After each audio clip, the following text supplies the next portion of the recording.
Good morning বন্ধুরা, সবাই কেমন আছো? আমি ভালো আছি। আমি কাবেরিস কর্নার থেকে বলছি।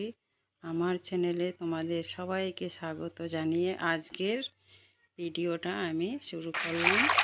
আজকে আমি রান্না করব পাতা শাক দিয়ে আর মুসুরির ডাল দিয়ে। তো বন্ধুরা, তোমরা সঙ্গে থেকো, স্কিপ না করে ভিডিওটা দেখো। আর পাতা শাক দিয়ে মুসুরির ডাল দিয়ে রান্না করার জন্য আমি এখানে মশলা নিয়েছি রসুন, পেঁয়াজ আর কাঁচা লঙ্কা। এখন আমি শাকগুলো ভালো করে পরিষ্কার করে ধুয়ে নিয়ে আসব। আর এখানে মশলা নিয়েছি আমি রসুন, আদা, কাঁচা লঙ্কা, দেখতেই পাচ্ছ। আর কুচি করে নিয়েছি টমেটো। আর এই পাতা শাক মুসুরির ডাল দিয়ে রান্না করব। আমি বেগুন একটা কেটে নেব, সাথে বেগুন দিয়ে দেব আর টমেটো দেব। তো দেখো, বেগুনটা আমি এইভাবে কেটে নিয়েছি লম্বা করে। আমি বেগুনগুলো আগে হালকা ভাজা করে তুলে নেব। তার জন্য দিয়েছি সরষের তেল, দিয়ে দেব একটু হলুদ গুঁড়ো। এখন দিয়ে দেব বেগুনগুলো ভাজা করে তুলে নেব আগে।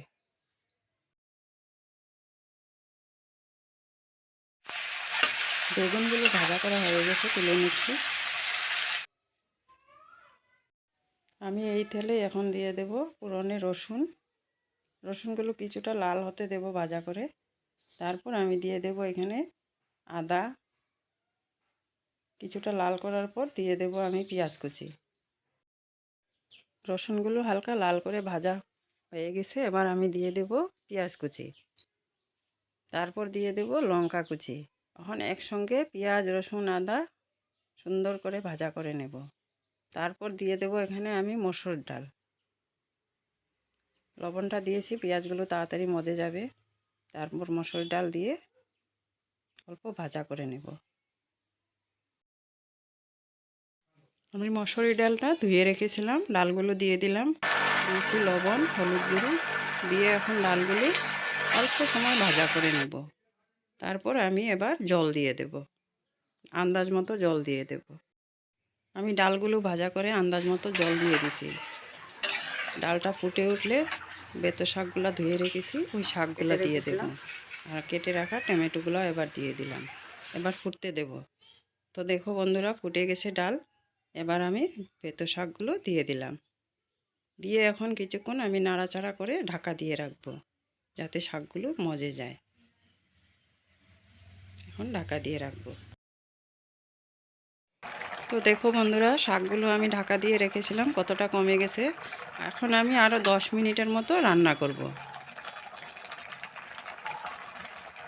তো বন্ধুরা, আমার ডাল দিয়ে বেতো শাক রান্নাটা হয়ে আসছে। আর শাক পাতা রান্না করতে বেশি টাইম লাগে না। এবার আমি দিয়ে দিচ্ছি ভাজা করে রাখা বেগুনগুলো।